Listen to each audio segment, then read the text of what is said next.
नमस्कार दोस्तों।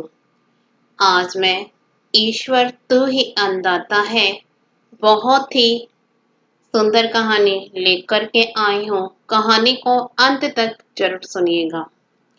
किसी राज्य में एक प्रतापी राजा हुआ करता था। वो राजा रोज सुबह उठकर पूजा पाठ करता और गरीबों को दान देता। अपने इस उदार व्यवहार और दया की भावना की वजह से राजा पूरी जनता में बहुत लोकप्रिय हो गया था। रोज सुबह दरबार खुलते ही राजा के यहाँ गरीब और भिखारियों के लंबे लाइन लग जाती थी। राजा हर इंसान को संतुष्ट करके भेजते थे। किशन और गोपाल नाम के दो गरीब भिखारी रोज राजा के यहाँ दान लेने आते। राजा जब किशन को दान देता तो किशन राजा की बहुत वाहवाही करता और राजा को दुआएं देता। वहीं जब राजा गोपाल को दान देता तो वह हर बार एक ही बात बोलता, हे ईश्वर, तू बड़ा दयालु है, तूने मुझे इतना सब कुछ दिया। राजा को उसकी बात थोड़ी बुरी लगती। राजा सोचता कि दान में देता हूँ और ये गुणगान उस ईश्वर का करता है। एक दिन राजकुमारी का जन्मदिन था। उस दिन राजा ने दिल खोलकर दान दिया। जब किशन और गोपाल का नंबर आया तो राजा ने पहले किशन को दान दिया और किशन राजा के गुणगान करने लगा। लेकिन राजा ने जैसे ही गोपाल को दान दिया, वो हाथ ऊपर उठा के बोला, हे ईश्वर, तू ही अन्नदाता है। आज तूने मुझे इतना दिया, इसके लिए प्रभु तुझे धन्यवाद देता हूँ। राजा को यह सुनकर बड़ा गुस्सा आया। उसने कहा कि गोपाल, मैं रोज तुम्हें दान देता हूँ, फिर तुम मेरे बजाय ईश्वर का गुणगान क्यों करते हो?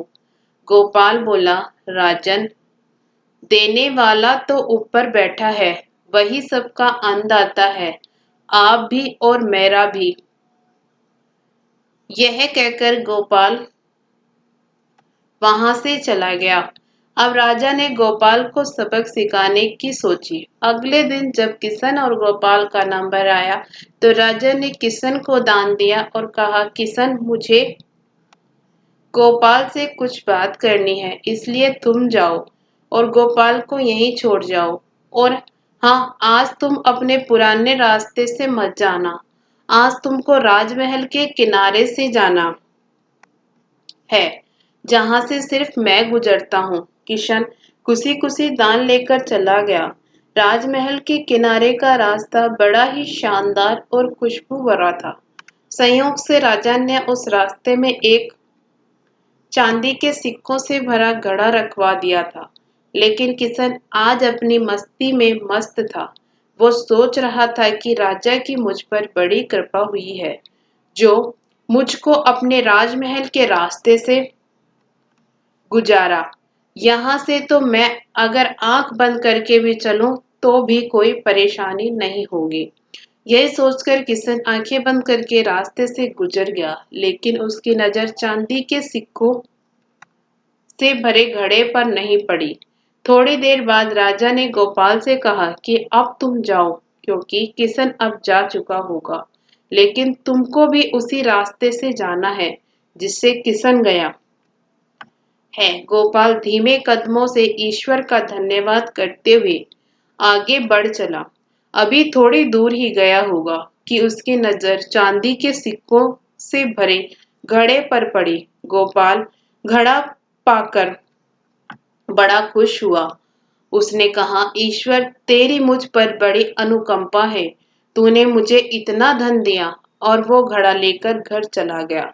अगले दिन फिर से जब गोपाल और किशन का नंबर आया तो राजा को लगा कि किशन घड़ा ले जा चुका होगा, इसलिए उसने किशन से पूछा, क्यों किशन, कल का रास्ता कैसा रहा? राह में कुछ मिला या नहीं? किशन ने कहा, महाराज, रास्ता इतना सुंदर था कि मैं तो आंखें बंद करके घर चला गया, लेकिन कुछ मिला तो नहीं।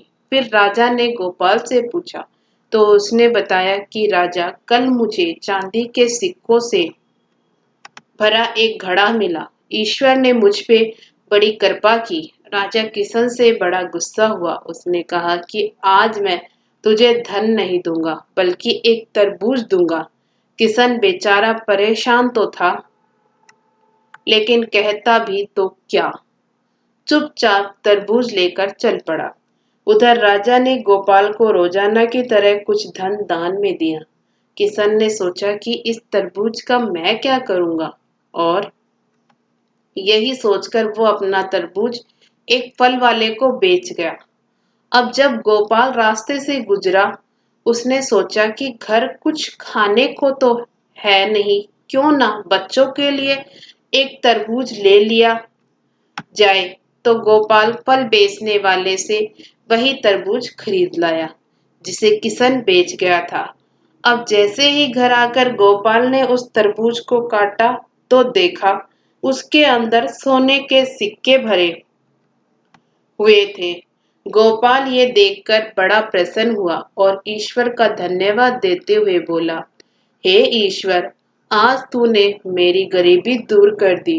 तू बड़ा दयालु है, सबका अन्नदाता है। अगले दिन जब राजा दान दे रहा था, तो उसने देखा कि केवल अकेला किशन ही आया है, गोपाल नहीं आया।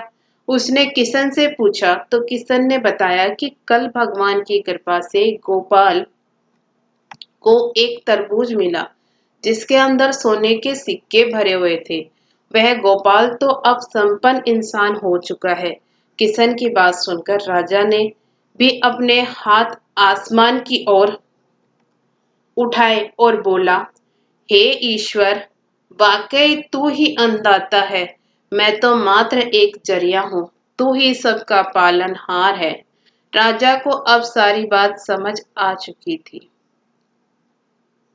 आपको यह कहानी पसंद आई हो तो वीडियो को लाइक जरूर करिएगा। इसी तरह की मजेदार कहानियां सुनने के लिए हमारे चैनल को सब्सक्राइब भी जरूर करिएगा। धन्यवाद।